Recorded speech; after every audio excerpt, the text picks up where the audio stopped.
Hi, after listening to this video, you will understand the method of computing cost of debt and preference.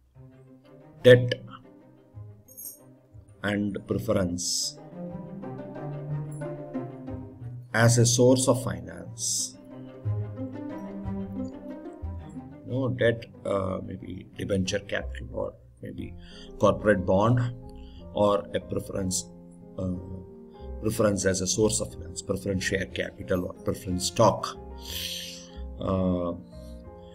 involves fixed payment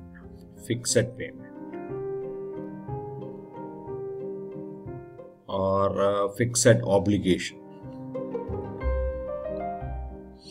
So, estimating the cost of debt as well as preference would be relatively easy.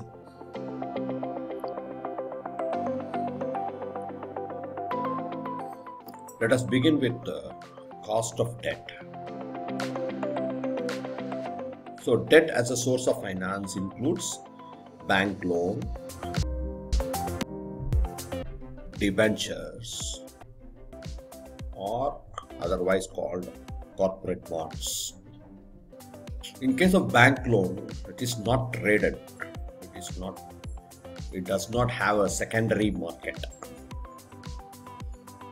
Whereas debentures are tradable. So in case of bank loan, its value, both the market value and the face value, will remain the same.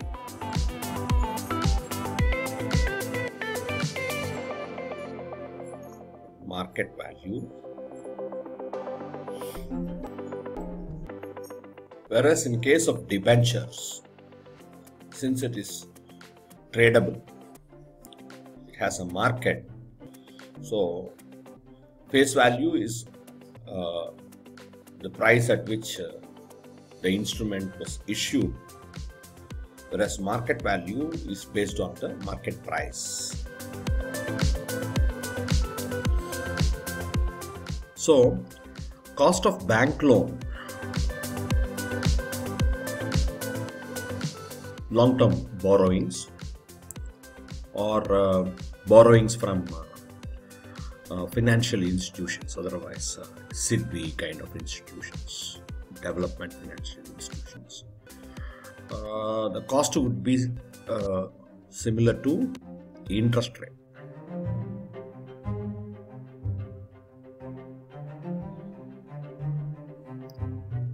Suppose a firm borrows rupees 500 million from a bank or a financial institution, maybe like NABARD or SIDBI, as long-term loan at an interest rate of 10% per annum. So its annual commitment will be rupees 50 million. If the firm is in 30% tax in tax net, so post-tax cost of borrowing, cost of bank loan, be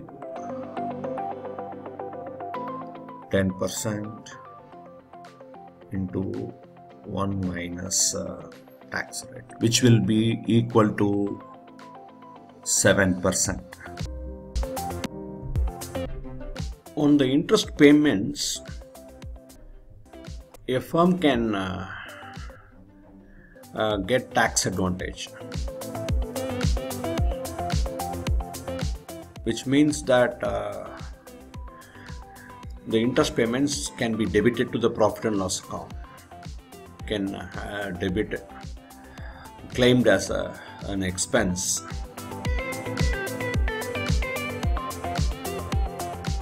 So because of which your tax burden will decline. So it acts as a tax shield,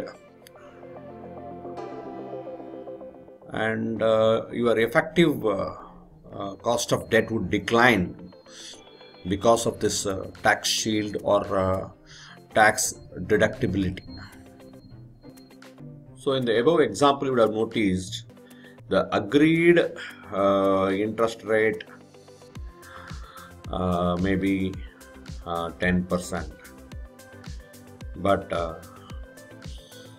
because of the tax deductibility, the effective cost of debt post tax is only 7%.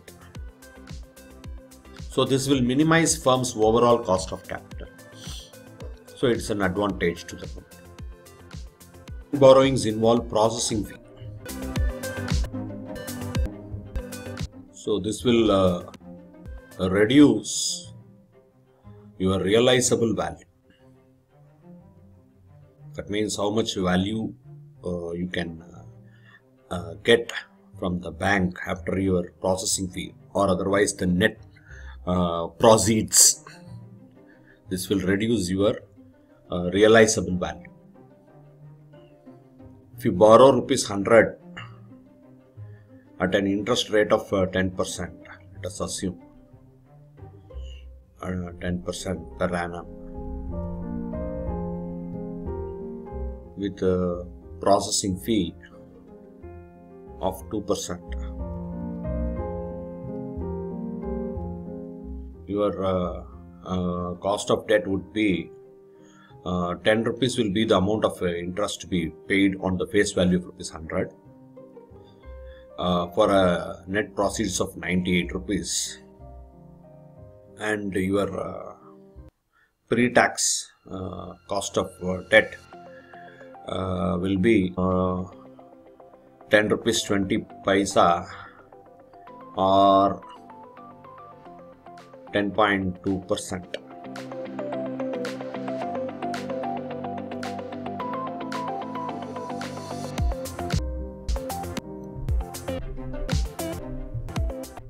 Cost of a debenture, which is denoted as KD,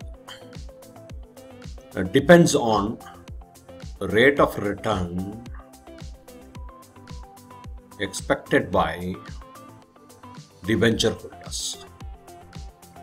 Expected by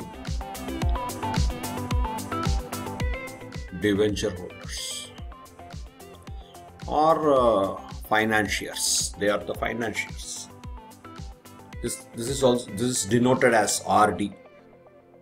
Okay, so KD, that is cost of debt, that is cost to a firm of a debenture, depends on the rate of return expected by debenture holders. Cost of a debenture is in the value of return expected by the debenture holders, or the market rate of return denoted as RD, which is in the equation given below.